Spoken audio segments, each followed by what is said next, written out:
I know what the Republicans say is, yeah, he talks like a fascist. He'd never really do it. He used to say he'd put Hillary in jail. Remember? Everything was lock her up. He didn't do it. He had 4 years he could have done it. That's not good enough for me. He tried to do it. He went to 2 attorney generals, and both of them said, we have nothing to bring charges against him. Right. People don't remember 2 weeks before the election in 2020. He was pressuring Barr, his attorney general, to arrest Joe Biden. What drives me crazy is this past week, I don't want people to listen to me. I don't want them to listen to you. I don't want them to listen to anybody. I want them to listen to what Donald Trump says. And this past week,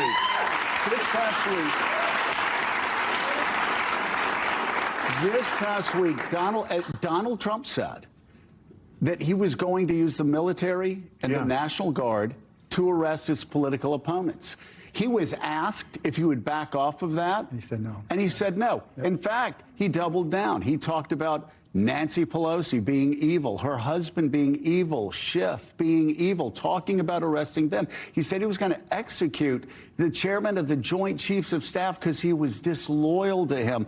He told another chief of staff who was a general, I wish my generals were like Hitler's generals. It's the new season of The Sopranos. It's crazy. I mean, it really is. I mean, but people, you tell people this, and they go, oh, he didn't say that. You show them the clip, and then they go, he doesn't mean that. He doesn't. That's it. And that's when they say you have Trump derangement syndrome. Right. And I would just like to say to my Republican friends, it's not deranged to fear this. No. It's not deranged to find this alarming. No. If he says it is.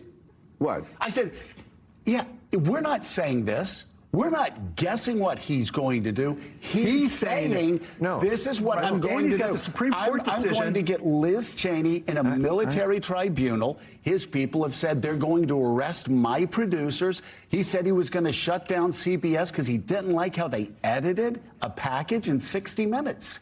He's out of control. His words.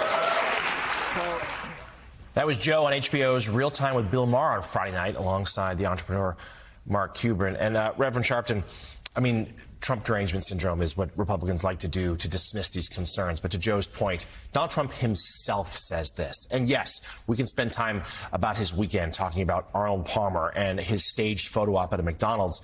But it's about this focus on the enemy within. And he has said now, not once, not twice, dozens of times, that he will use the power of the government, if elected again, including in recent days suggesting the military, to go after his political opponents. This is as dangerous as it gets. He's not only said it, he has doubled down on it. And people that worked in his administration has talked about how he would operate in that manner. We have to remember, people that were in his cabinet and that was in his circle are saying, don't vote for him. This is how he believes, this is how he acts, which is a real threat to all of us that have opposed him. You know, I was once stabbed leading a march, so I take that seriously. When I've called Joe and said, you better watch security, because you're dealing with a man who himself faced 2 assassination attempts. You would think he would be careful about trying to demonize and target people, public figures, that maybe you may disagree with, because when people hear that rhetoric, some people can say, he's right, they're the enemy, and they may do anything. So not only do you have to fear government, you have to fear people that will take things into their own hands, including the people that tried to assassinate him. It raises the likelihood of a dangerous environment, and we should not belittle that in any way on either side of these political debates. Yeah, he's not looking to take down the temperature. He's ramping it up. Violence, the threat of violence is part of this, and I know federal and local law enforcement officials deeply concerned that they'll surround this election again. And Mark Leibovich, that's in part because Trump has inspired violence previously, around January 6th. And one of the potential targets of that violence was his then Vice President, Mike Pence. And you just wrote a new piece about how Mike Pence hovers over this entire election. Yeah, no, I mean, Mike Pence is kind of the living but also the absent example of all of this. This is why, I mean, he's kind of an example of kind of politics by the mob.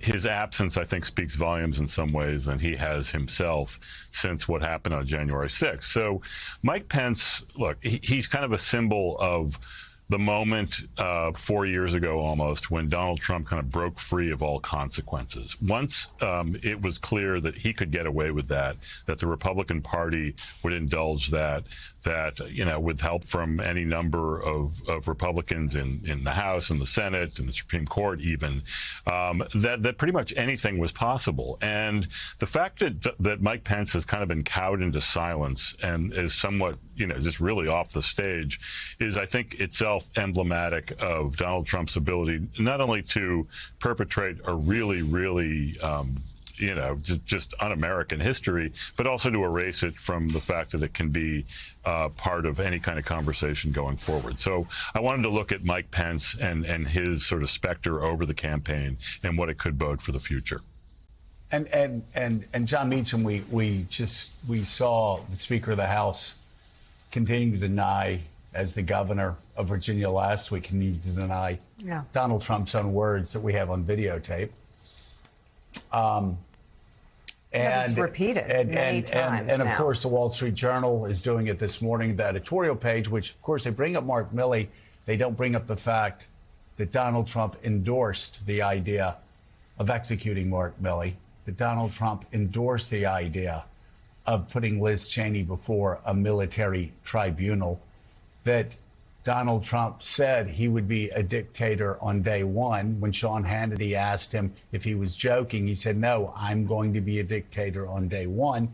His own lawyers told the courts that he could hire SEAL Team 6 to execute his political opponents and have immunity from that as well. Of course, he talked about terminating the Constitution if that's what was required to be president. And so this is just a blindness, a willful blindness to overwhelming evidence that not only is he not fit to be president of the United States again, but that he is a danger unique in our lifetimes to be president of the United States. And again, they're trying the whataboutism, saying, again, stack all of this up about Donald Trump saying that his opponents are the enemy within and worse than she, who, of course, has put 2 million people in a concentration camp because of their religion. And they say, well, Democrats really are bad, and for evidence of that, just look and see what Joe Biden did by trying to forgive student loan debt. And again, in this entire editorial, they don't mention January 6th once. So, as you said the other night, the choice cannot be clearer. It just can't. I don't know how it could. And what a lot of the people who are kind of on the bubble here, who are going to decide this in many ways, are people who have to say, and who are in their mind saying, yeah, Trump may be crazy, but she's a socialist, or whatever the but is, to get to where they want to get, because they want to get to voting for, they want to get to voting against Democrats, right? That's and any justification, you know, you're going to grab anything on your way to try to get there. To me, the choice is, yes, he is an authoritarian figure, and just because it didn't work last time doesn't mean it won't work this time. If it weren't for Mike Pence, we very well could have created 14 days of chaos in this country that would have led to an election in the House of Representatives that would have taken a free and fair election away from President Biden. Right? I mean, and again, that's not us speculating. That's what they said they wanted to do. So the choice here has to be not, all right, I understand he's an authoritarian, but he doesn't really mean it. Let's try to be voters who don't say but say and. Yes, he's a creepingly authoritarian figure, and therefore I'm going to vote. I may disagree about policy. I may disagree about this or that with Vice President Harris, But let's be clear. Vice President Harris is not going to send a mob to the Capitol and try to disrupt the peaceful transfer of power. She's not going to talk about the enemy within. She's not going to do this. And if in fact, you know what? I mean, I remember talking to some folks during the 2020 cycle. If he wins, maybe this is who we are. And maybe that's the complicated, terrible reality we're going to have to confront. But let's try not to be that country. All right, presidential historian Jon Meacham, thank you very much for your thoughts this morning.